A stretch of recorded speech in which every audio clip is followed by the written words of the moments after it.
इतनी लंबी आयु को कैसे जिएंगे? मित्र, ऐसा सोचते सोचते व्यक्ति पगला जाएगा। तुम 30-32 वर्ष जी के आ चुके हो, पूछो अपने जी से। जी के आ चुके हो, पूछो अपने जी से, क्या था, क्या है? अब जो बालक छोटा सा हाथ जोड़े बैठा है, उसके मस्तिष्क में किसी ने एक जहर डाल दिया। बेटा, किसी की सुनना मत। ये जहर डाल दिया। ये जहर देते हैं माता पिता।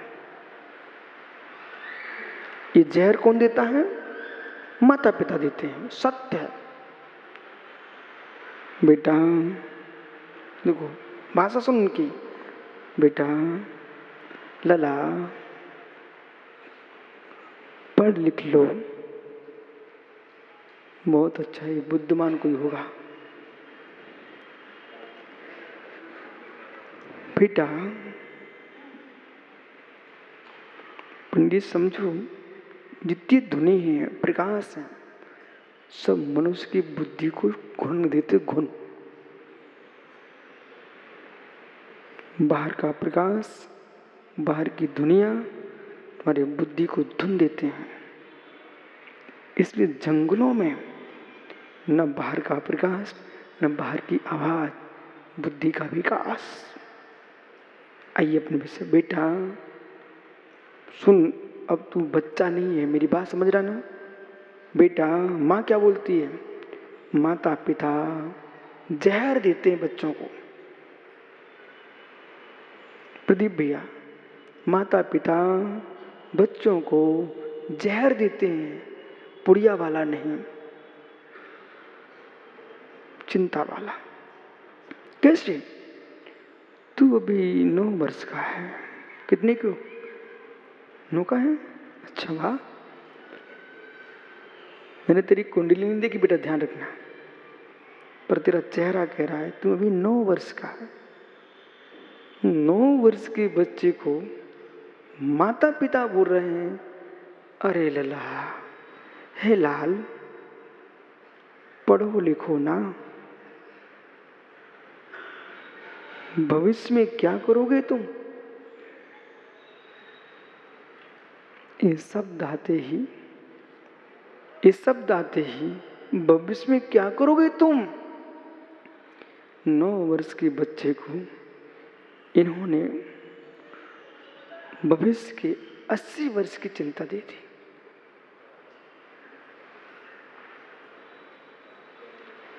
9 वर्ष का माथा 80 वर्ष के वजन ढोने लगा आज से।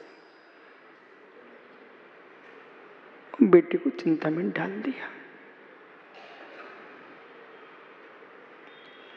विकास करोगे, विकास के नाम पर हिरास।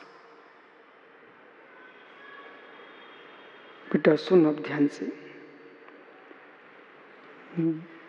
प्रज्ञा का कौशल्य, बुद्धि का विकास काल नहीं कह रहा है। समझो ज्ञानी, काल नहीं कह रहा है। क्यों तुम घबराते हो? कार्य तो समय पर होगा। ये रहस्य ये था। विद्या का विकास, प्रज्ञा का कौशल्य काल नहीं कह रहा है। मोक्ष भी जाओगे तो सुकाल में जाओगे। ध्रुव दृष्टि, सुकाल में जाओगे। अभी से तुम सोच करके चिंता में क्यों डूब रहे हो?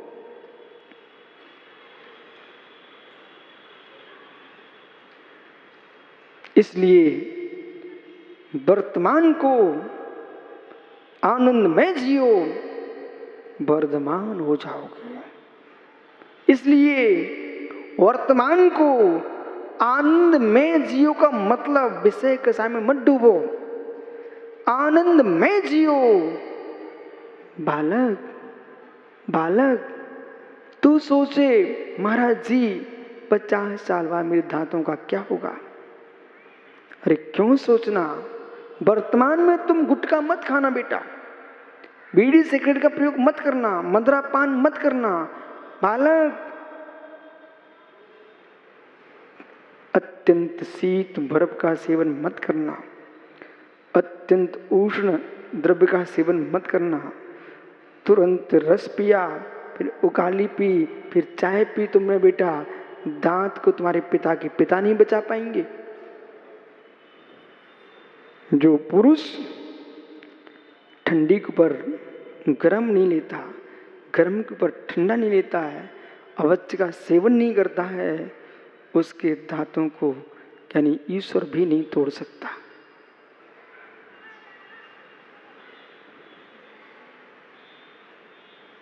और आप जान करके गरिष्ठ मादक और बाजीकरण शब्द सुना, बाजीकरण द्रव्य का सेवन करोगे ज्ञानी, द्रव्य का सेवन करो ज्ञानी, पेट विकृत होगा तो मसूड़े फूलेंगे तो दांत की भक्ति भी कमजोर होगी।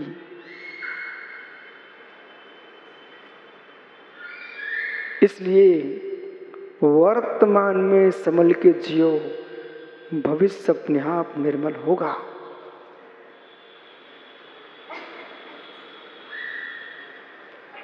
आज का वर्तमान, आज का दिन वर्तमान, कल का दिन आज भविष्य।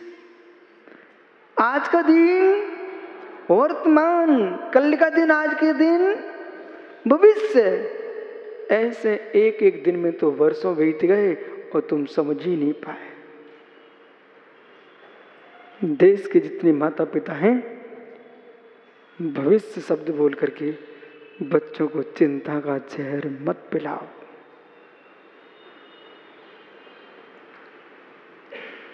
पढ़ाना लिखाना भी चाहते हो, ऐसा बोलिए बेटा पढ़ो, तुम अच्छे लाल हो, अच्छे बच्चे हो।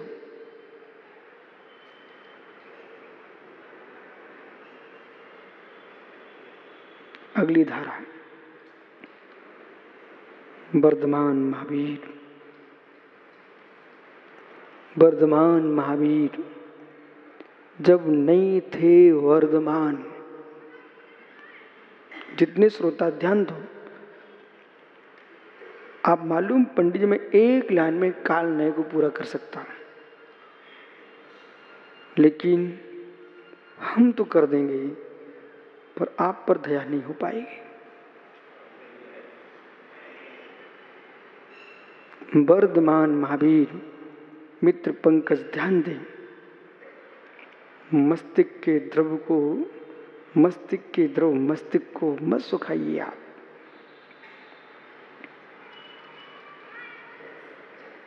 मस्तिष्क के द्रव मस्तिष्क को मत सुखाइए मित्र।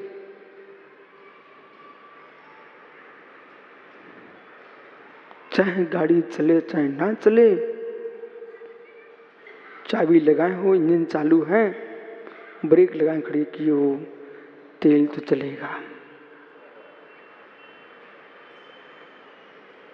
चाहे गाड़ी आगे बढ़े ना बढ़े, महेंद्र ज्ञानी यदि चाबी लगी हुई है और गाड़ी स्टार्टेड है तो तेल तो,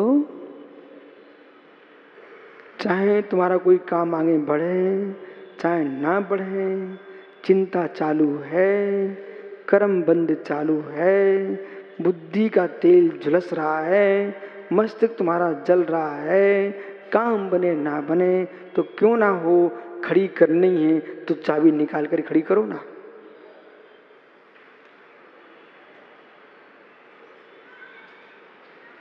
वो चाबी निकाल के खड़ी करोगे तो ब्रेक भी नहीं लगाना पड़ेंगे। बोलो, लगाना पड़ेंगे? नहीं लगाना पड़ेंगे, और पेट्रोल भी बचेगा। धन्य भी योगीश्वर। ये योगी जन, ऋषि जन अपनी आयु को पूरा कैसे भोग लेते हैं? क्योंकि वे ज्ञानियों व्यर्थ में अपने मस्तिष्क को नष्ट नहीं होने देते।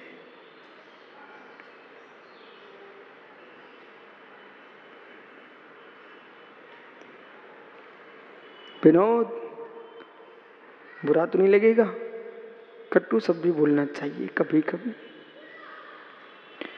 बोलना नहीं किसी से, पर मैं बोल रहा हूं। विनोद, हत्यारों को दया आती कब? यहां ठहर जाइए। विनोद, हत्यारों को दया आती कब? एक बार तलवार से हत्या करने वाले को दया आ सकती है, पर टेंशन में डालने वालों को कभी दया नहीं आती।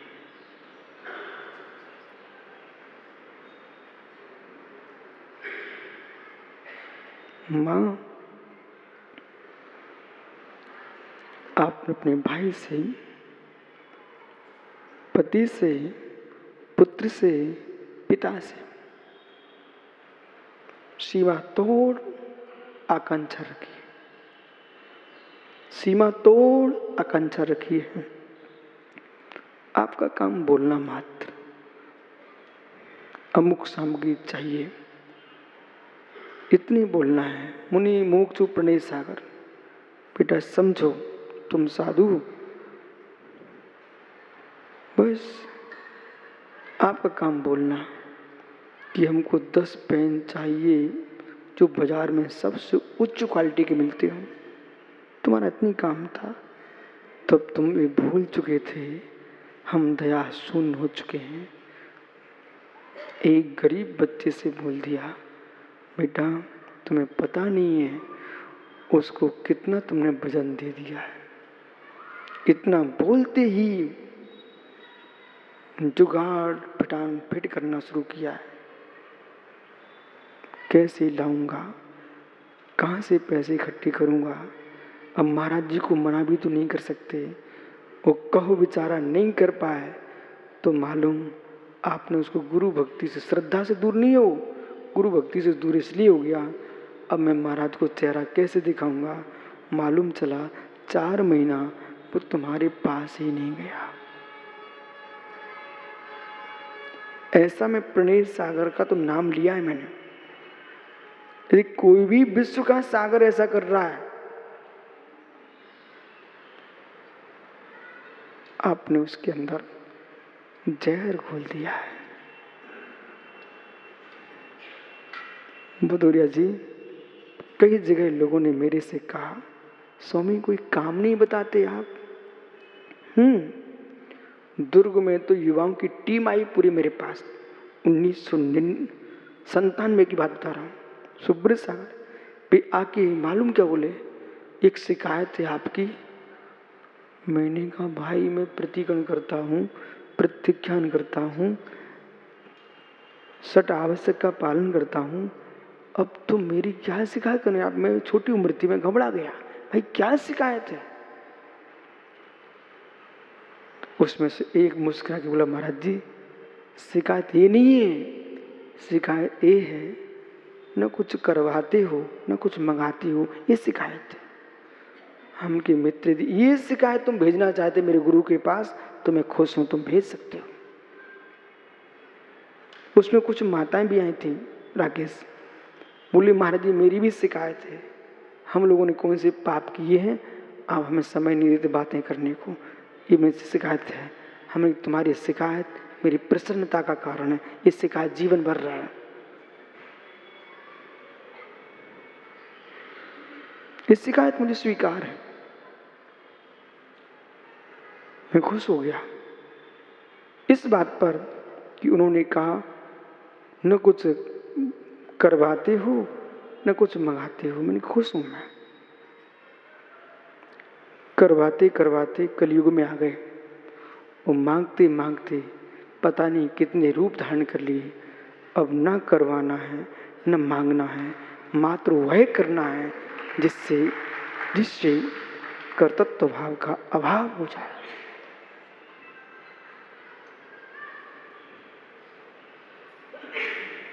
जिस दिन गहरी अहिंसा में चले जाओगे ना, उस दिन अभय डॉक्टर ये नहीं कह पाओगे कि मुझे एक पेंसिल चाहिए।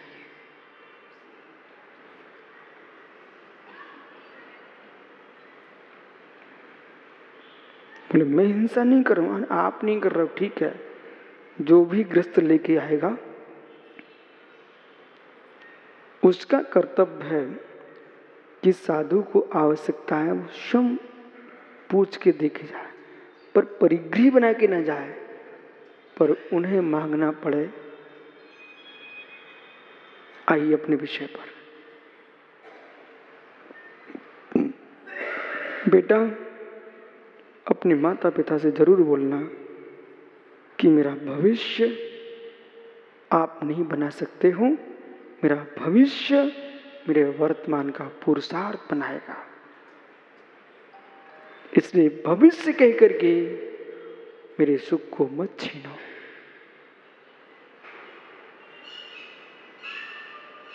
इसका तात्पर्य कि सारस्वत सागर जैसे लोग प्रमादी न हो जाए। काल नए प्रमाद नहीं सिखा रहा है। काल ने यूं कह कार्य समय पर होगा, लेकिन पुरुषार्थ पूरक ही होगा।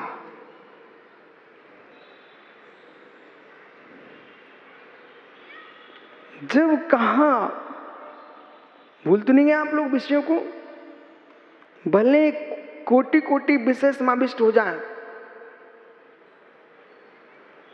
आपको बोध होना चाहिए आपके यहां बहने वाली विशाल नदी चंबिल, इसमें कई छोटे छोटे नाले मिले हुए हैं। ये सत्य नहीं है क्या? छोटी छोटी नदियां मिली हैं, फिर भी चंबल ही कही है। इसी प्रकार से वक्ता बीच बीच में कितनी नदियों की दृष्टि से व्याख्यान कर दे, तब भी मूल विषय तो नदी एक रूप है।